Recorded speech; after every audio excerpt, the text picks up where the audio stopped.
setor tecnológico e industrial nacional tem vindo a captar o interesse das maiores empresas do setor a nível mundial.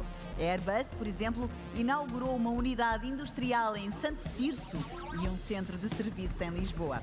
Já para não falar no setor turístico, que anda de braço dado com a aviação e que parece querer recuperar os valores pré-pandemia de fluxo de passageiros. O que esperar mais das potencialidades do nosso país para a dinamização do setor? Como promover Portugal na cadeia de valor do setor aeronáutico? Este é um dos temas tratados pelo próximo painel, que será moderado pelo Mobility Industry Space and Defence Manager da AICEP, António Aroso. Uma pausa. Olá, António. Este título é gigante. O título é gigante. O seu título é gigante. Tem os seus comentadores também, não é? Boa tarde, Catarina. Boa tarde. Obrigado. Então, boa conversa. Uma vez mais, reforço o agradecimento ao Presidente da AICEP, à organização, à Câmara Municipal de Ponte Sor e à organização do Portugal Air Summit por nos ter aqui hoje.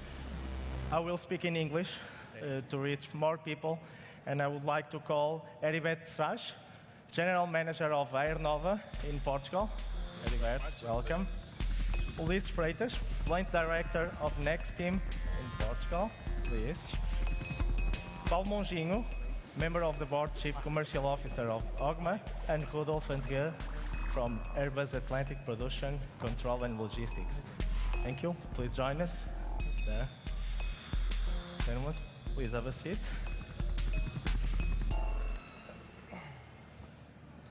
So, first of all, it's an honor to be here with such remarkable companies.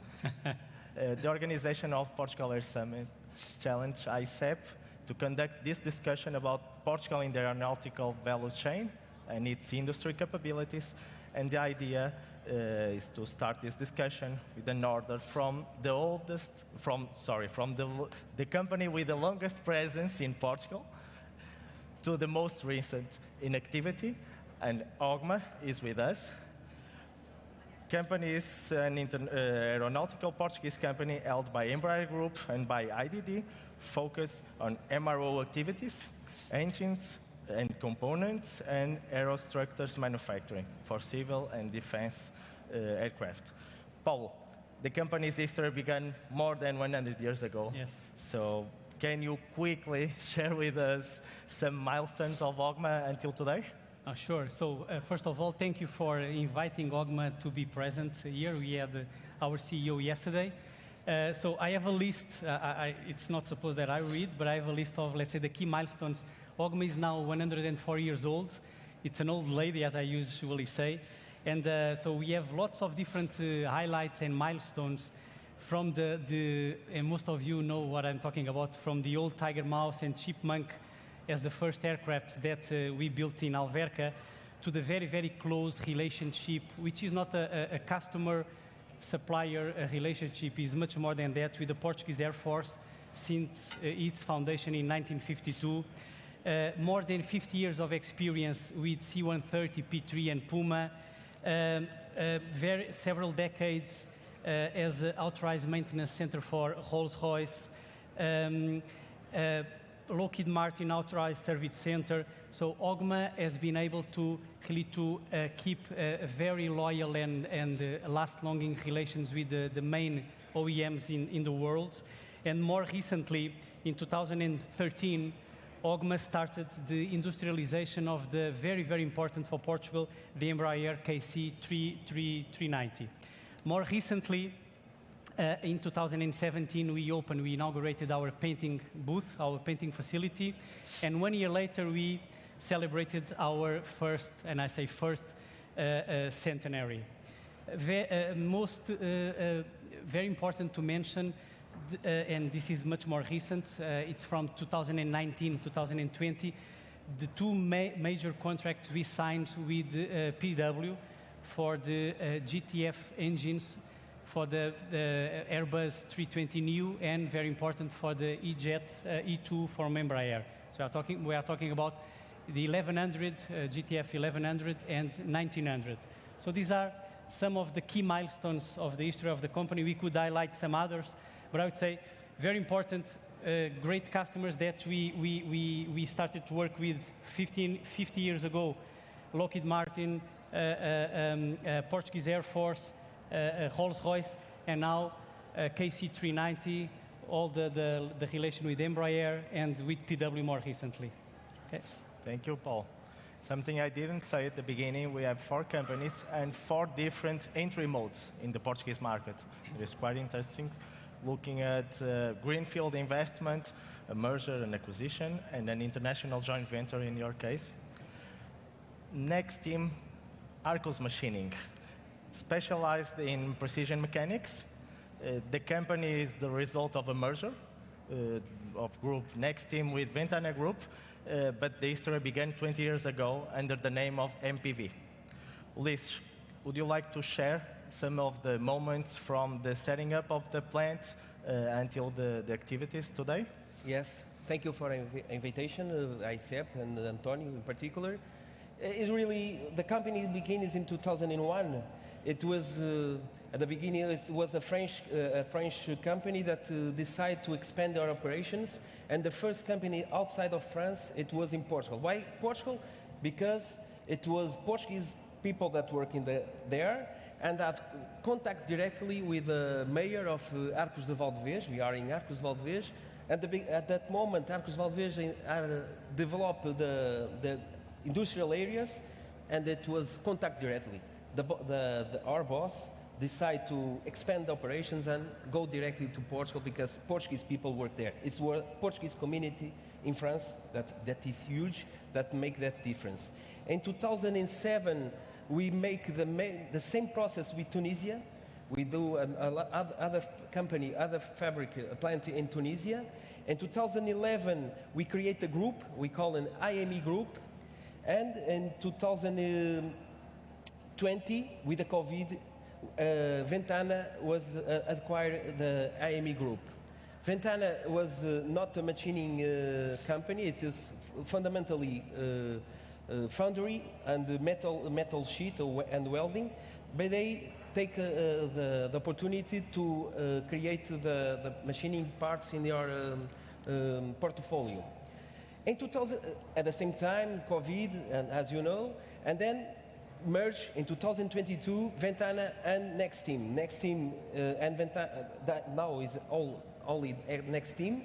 We create 3 divisions, machining, foundry, and welding and metal sheet.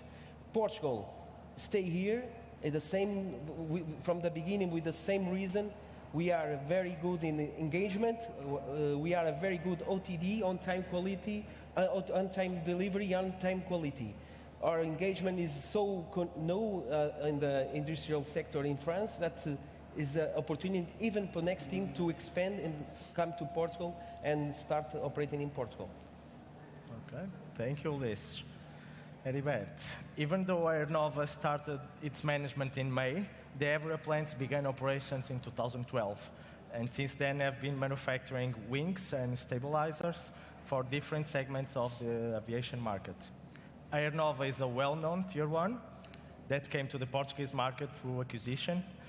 My question is, how has the evolution of the operation been so far, and what are your thoughts now after investing in Portugal? Thank you very much to the organization of this summit. Thank you very much, António and AICEP, for the invitation to be here. It's an honor. So far, just to give you an introduction about the Tier 1, we are the biggest Spanish Tier 1, and this is the first footprint in Portugal, but we are also in 6 different countries, okay? We have another 15 sites, production sites, more than 21 customers worldwide. So, so far, it is, I would say it's very important for us, what we have to do right now. Even that we started in May, we used to get the tradition of the site. Yeah, I'm the only guy from the group here in Portugal, so we keep all the Portuguese staff. Actually, on the September 21, we celebrate 10 years of our site here in Évora. We are dedicated for composite parts and composite assemblies and machined parts, long machined parts until 20 meters plus the assembly in metallic. And we have 3 challenges here in EMBRAER, actually. First of all, we have to remember that this company wasn't a standalone company. It belonged to our customer, one customer with 30 years history. We started in the very beginning we started together in the very beginning of the company with the EMBRAER 145. And the challenge is to carve out or to get the disengagement from EMBRAER Brazil, like systems, configuration control, and other processes that they are dependent on the Brazilian operation. The second challenge is to integrate our plants, because we have 2 plants here actually, right? To the processes and the system from Aernnova, right? And the third one is to improve and to get the deliveries that is our customer is requesting. So nowadays we are already 550 people. We hired in the last 5 months 150 guys. So we are nowadays getting a big boom in deliveries, and it's very important. You know, we are getting bigger and bigger. It's the most important thing that we see. We are very happy with the operation here. Okay. When you talk about 2 plants, you are talking about metallics and composites. That's right. We have 2 plants. Actually, there are 3 buildings, but 2 different societies. We have 1 plant dedicated for the composite area and the other one for metallics. In the aeronautics, we have this kind of differences between the composites and the metallics, okay. Right? Thank you, Heribert. Airbus Atlantic has started production in Portugal in 2020.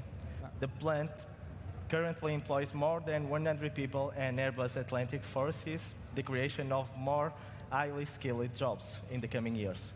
Rodolphe? The company started its business in Portugal during the COVID pandemic. My question is, the first question, why Portugal? And how are your activities going?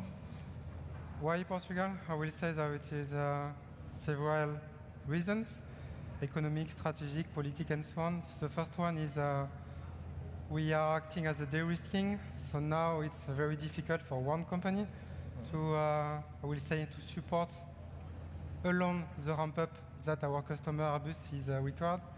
That's why we are acting as a supply chain as a group.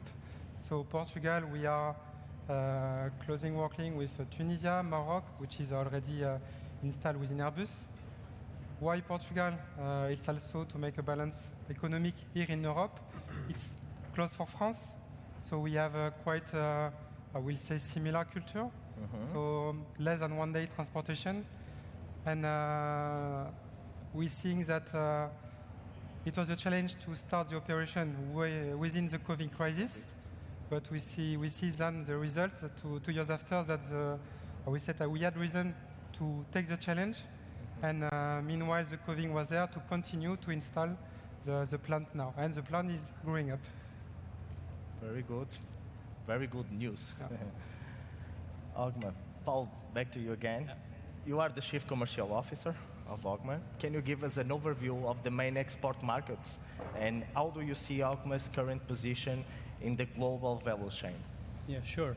Different questions. So something I want to go back to previous question, because one of the key milestones we had was, so OGMA is now 104 years old, but it was the privatization. So we had 2 phases in our privatization process. The first one was in 2004-2005. And the second phase, I think the most important one, was basically the acquisition of 65% of the company by EMBRAER. So EMBRAER owns 65% of OGMA, and the remaining 35%, which normally I say it's a marriage that really works quite well, and the remaining 35% belongs to the Portuguese state. So it's really a good balance. But this is one of the key milestones that I did not refer before. Okay. Yeah, so... About the main export markets. Yeah, so what we produce, around 90+% of what we produce is basically to the external markets. And we are present in the different geographies. So I have my notes here, but in North America we are present with engines, MRO, MRO services, both for defense and civil aviation, and aerostructure, so manufacturing. It's more or less the same situation in South America. Obviously we have our big shareholder and partner and customer and supplier, EMBRAER. We are present again with engines, MRO services for aviation and aerostructures. In Europe is the same, adding engineering services and camo. And also we are present in Africa, Middle East, Asia and Pacific region. So yeah, so we have 100 plus customers and 90% of what we do daily goes outside Portugal. Just two notes on what we do in OGMA in terms of our go-to-market, the way we go to market, the way we organize our services and operations. So basically everything, our projects start with engineering, design and major modifications. We can do that. Then we have parts manufacturing. We have final integration of the aircraft. We have painting. That's why we like to use the expression, at least in sales, myself and my colleagues that are here supporting me, we like to say we are a one-stop shop, because basically in the same geographical location you can do everything in your aircraft. It's like when you go with your car to a garage, so it's the same. OGMA can do everything. Also, not only that, but we are also developing as much as we can our services based on service level agreements or full fleet support contracts. It is very important today because what we see in the market, mainly in defense, is that some customers, some air forces, they prefer to have the MRO operator on site in their premises. And we try to go along with these market trends. So basically OGMA is always looking for the emerging markets and trends in the MROs, defense and civil, and we are always evaluating the possibilities to continue gaining market share in the current fleets, in the new fleets, and for us, 2 or 3 very important products and platforms. The Embraer C390, the C130, including C130J, and the E2 of Embraer. So basically, we try to see the market trends and we try to adapt our structure because we prefer to have the aircraft inside our premises. It's easier. You can adapt your mechanics, but we try to see what the market is looking for, and we try to adapt to the market needs. Okay? So, but basically, key message, it's 90+% of what we do, it's to the outside, mainly Europe and North America. Thank you. Liz, with the next team located in Arcos de Alves, which wasn't much associated with the aeronautic cluster, how have you developed relationships with the aeronautic ecosystem during these years with you in the plant? Well, by the beginning, 100% of your parts going directly to France, to the major clients. We work for Airbus, for Safran, for the old Zodiac, Rockwell Collins. We have a lot of customers, the big customers of OEMs. The idea today is to expand to local and national parts. We see the opportunity that we need reduction cycles. Okay, we have the opportunity to be closer to us. In Arcos de Alves, we have a partner that's Satish, is close to OGMA, and Satish go do the surface treatment of your parts and painting. At the same time, we can take the parts and assembly and deliver a final product of much value, with a much value applied. But we see opportunity to do other things in Portugal or out of Portugal. Next team is with the integration of the Portuguese factory have other offer.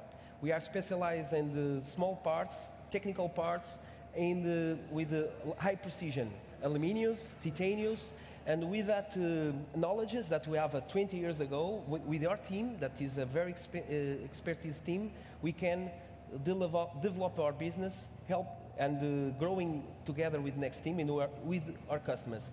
We say, we know perfectly that the business needs to reduce cycle. We know that we have 2 years of later delivered airplanes, new airplanes, and we have to together work in the supply chain to deliver more quickly, and Portugal have the opportunity to create value with other companies together to reduce the cycle.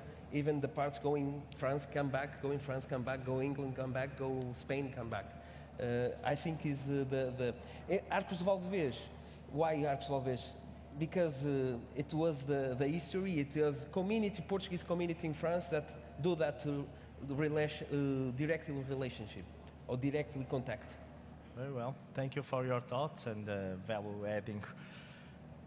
Aernnova, you work with different top aerospace OEMs. What can you tell us about your role in the aeronautic value chain, Heribert? So, as I said before, we have 21 customers, more than 21 customers worldwide. For sure, we have Airbus, we have EMBRAER, Bombardier, and the big players that we can find, Boeing, in the market. We have to remember that this company was an in-house supplier for the aircraft manufacturer. So we were lucky because the plants are dedicated to the 3 markets we have in the aeronautic, in the aerospace: commercial, defense, and executive. So we have, for example, for the defense, we have the wing skins and the wing tips and the vertical and horizontal stuff for the KC. That is also important for Portugal, right? We have a lot of parts for these aircraft.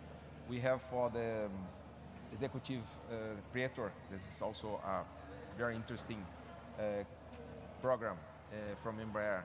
The wings and the stabilizers, horizontal and vertical. And for the commercial aviation, we have parts for the E2. So, the only thing that we have to do right now is to prepare the certification, qualification of the processes of this company in both divisions, for the composites and for the metallics, right? I can tell you that this week we received a visit from a European OEM, right? Mm-hmm. I'm quite sure we are going to be supplying them in the next future. I would say in 2023. A new client. A new customer, completely new. Mm-hmm. So we are in 5 months. We already have one new customer. I cannot say the name. And I'm quite sure that in the middle of 23 we are going to start the production to them. So I think it's quite a nice goal for us, and we were lucky in this point. Nice news to Portugal as well. Rodolphe, the company is located in Santo Tirso, we thought, an area that also, comparing to Arcos de Valdevez, wasn't much associated with the cluster. How have you done to locally develop skills in your team? In this case, talking about skills.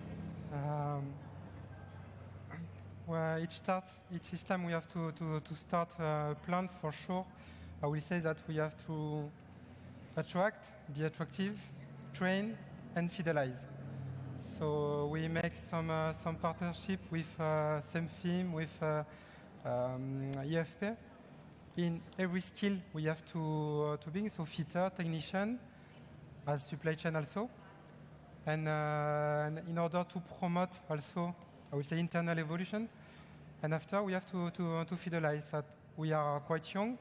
I will say that our most experienced people, it's 2 years people, but we believe that they will stay with us, accompany with us to have 10, 15, as Ulysse said, that to have 20 years experience, and to bring the culture. So we will bring the product, the culture, but also we keep the culture from Portugal, which is very important, and partnership and train. We cannot find, I will say, 100% of already trained, already skilled, and so on. So we take the challenge to train by ourselves and by partnership here in Portugal. Very well. Thank you. Paulo, again, I would like to talk about industrial perspective, but also regarding R&D activities. How do you define OGMA's connection to the Portuguese ecosystem? Okay, it's a good question. Difficult one, now with the noise. But this is a better question to my... Can you recognize the aircraft outside? External Affairs, EMBRAER, which is there, so it takes care of these topics. I would say that as one of the pioneers of the aeronautical industry in Portugal, OGMA has always had or tried to have a strong relation with the leading Portuguese universities, and also developing the partnerships with R&D centers through the time. So I would say that in the last few years we intensified much more that, also with the synergies with EMBRAER and the leverage of EMBRAER. So I think we are stronger doing this way, moving forward. And also obviously the KC390 program is, I would say, the best example of how it is possible to build a truly national value chain in which we were able to aggregate knowledge and experience of the Portuguese engineering, as was mentioned before by this AICEP CEO, and also the involvement of several national suppliers. And finally we reach a product that has a very strong national incorporation, which I think it's the best to develop our industry. So we hope that with this experience of the EMBRAER Group and OGMA that we created with the project, that we can leverage this, and the aeronautical cluster in Portugal can leverage this in new programs for our country. So in general terms, OGMA is very interested in all opportunities that are related with the PRR, Portugal 2030. So everything that has to do with innovation and development, and also training of our people. This was not one of the comments of the topics today, but hiring, retaining, training, developing people today in our industry is the key topic that I think we all face. How to bring good people, how to keep them in our companies, how to develop them, how to make them grow within not like us, and that we maybe for a long time in our own companies. So I think this is a main challenge. Another area of very, very high interest from OGMA is the European Defence Fund, which also with João Pedro Taborda from EMBRAER Group. So we are trying to analyze and to see what we can do around the European Defence Fund.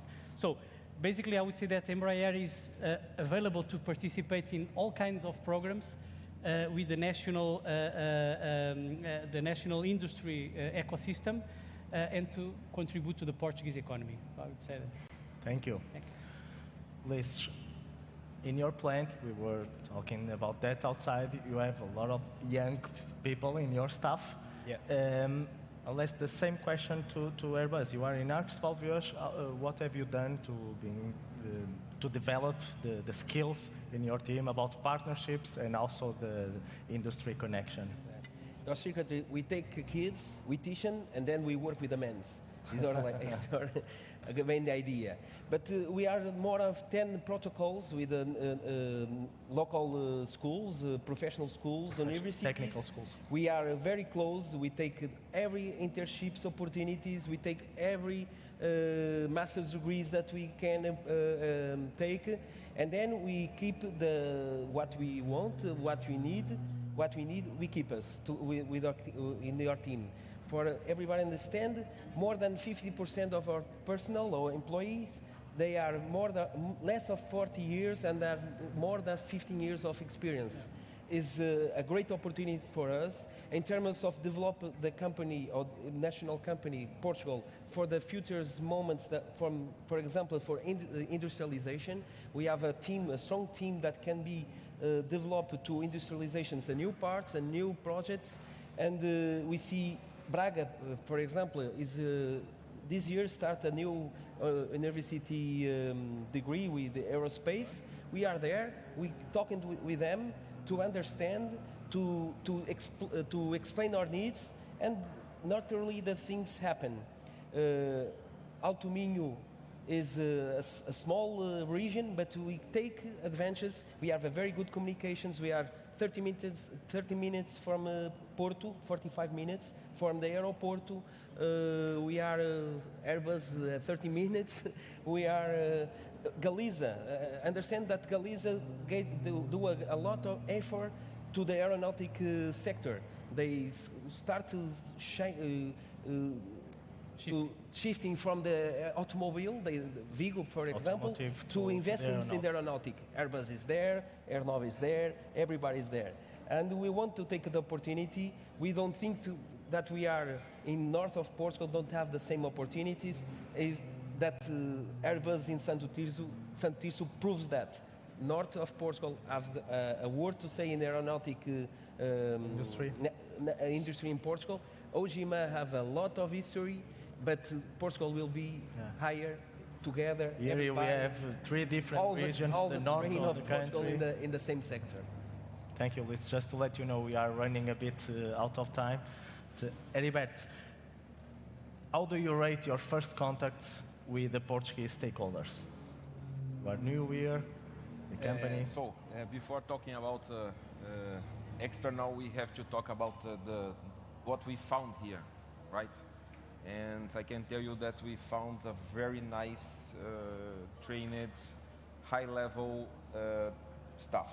This is the first thing that make us confident that we are happy with the operation here because of the quality of the people that we have inside our company.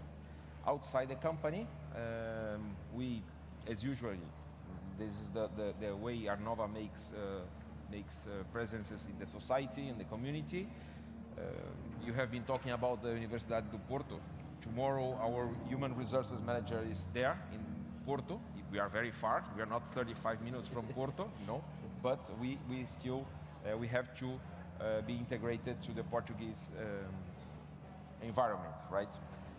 But for sure, we are with AICEP, with EFP, the EMBRAER University, all the Universidade de Minho, etc.